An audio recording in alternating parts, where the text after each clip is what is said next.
A young Sanemi Shinazugawa stood before his mother's lifeless body, knife in hand covered in blood. What had caused Sanemi to do such a heinous attack on his own mother? But before we can take the deep dive into Sanemi's backstory, be sure to like, comment, and subscribe. Or else, Muzan will kidnap your little sister, turn her into a demon, and you will have to go on a magical journey to turn her back into a human. Except this time, you don't get plot armor. So, good luck!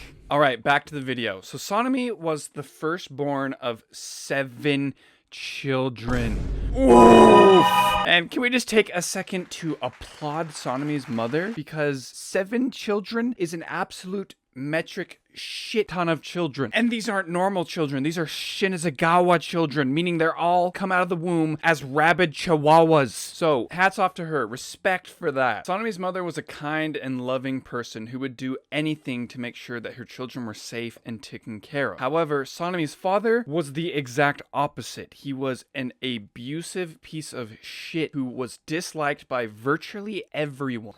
Oh, brother, this guy stinks! Like, this guy was so unlikable that he was killed by someone who held a grudge against him. Now, while Sanemi's father was an abusive piece of shit, and his death was a blessing, it was also a curse. Because even though he was the worst father possible, he still did the bare minimum of bringing home bread for the family, providing the bare minimum, though. And so now it was up to Sanemi and Genya to go out, fill out some job applications, and find some employment in the town. And they would pick up any job they could at their young age, doing virtually anything they could to help their mother provide for the family. And so things would continue like this for a while, with Sanemi and Genya going out and doing whatever they could to make money for the family. Until one day, their mother didn't return home. Now, this was a very bad sign, because their mother would always come home at a certain time, and she just wasn't there. So Sanemi, being the oldest, took the responsibility to go out and look for her, while the others waited at home patiently for Sanemi's return. And it hadn't been too long until they heard a loud knocking at the door. And Genya and the siblings, thinking it was their mother, rushed to the door to see who it was, but Genya's older brother instincts kicked in at the last second and told them not to open the door, but it was too late. They opened a door and a dark figure or creature launched into the room, slicing and cutting up everyone in its direction before dashing to a dark corner of the room. Whatever it was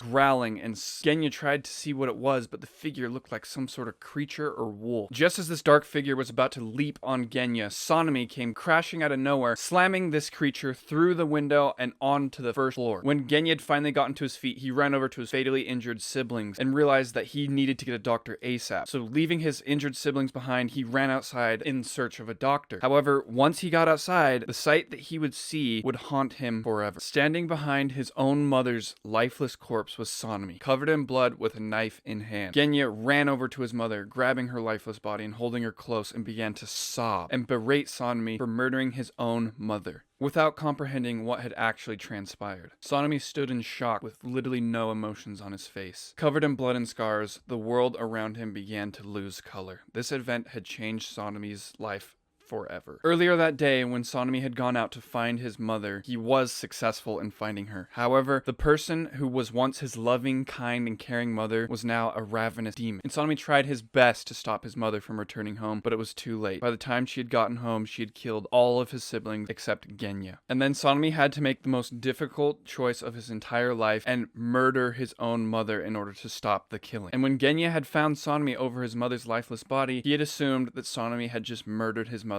for no reason. Genya, not knowing that the dark figure who had attacked him and his siblings was actually their mother. Sanemi's whole demeanor changed after this event. He no longer smiled or laughed, and the only emotions he felt were anger and rage towards the demons. And Sanemi began to go out and hunt demons. However, he did not know of the existence of the Demon Slayer Corps. Did you really?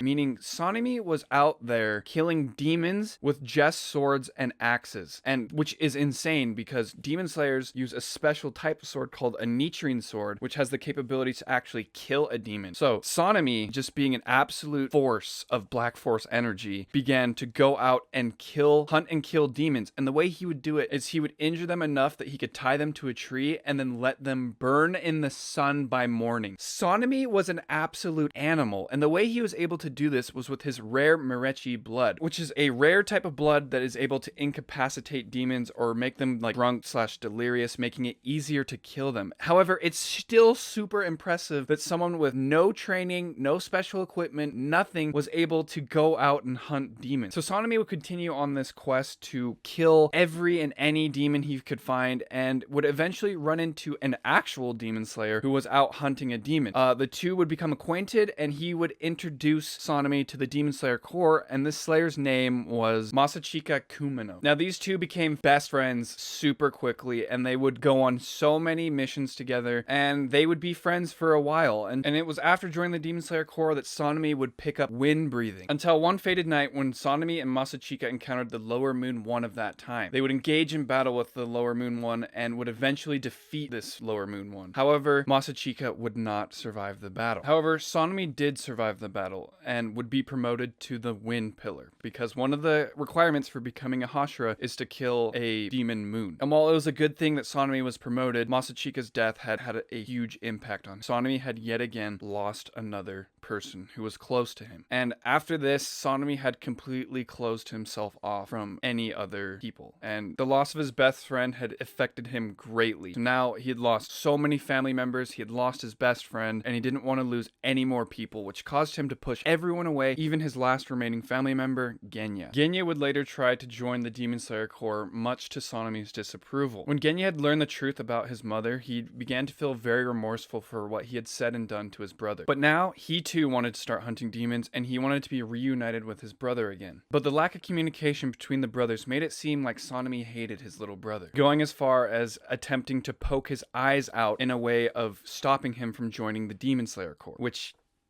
wow.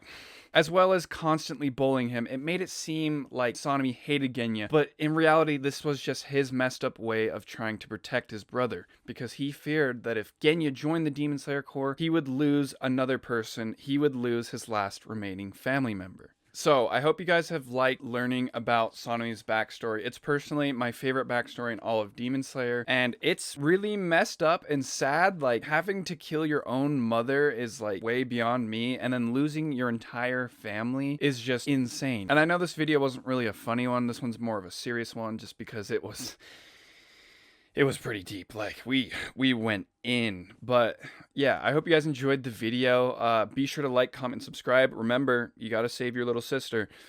And be sure to join the Discord, because I think for my next video, I'm gonna be doing a try not to laugh challenge with Demon Slayer memes.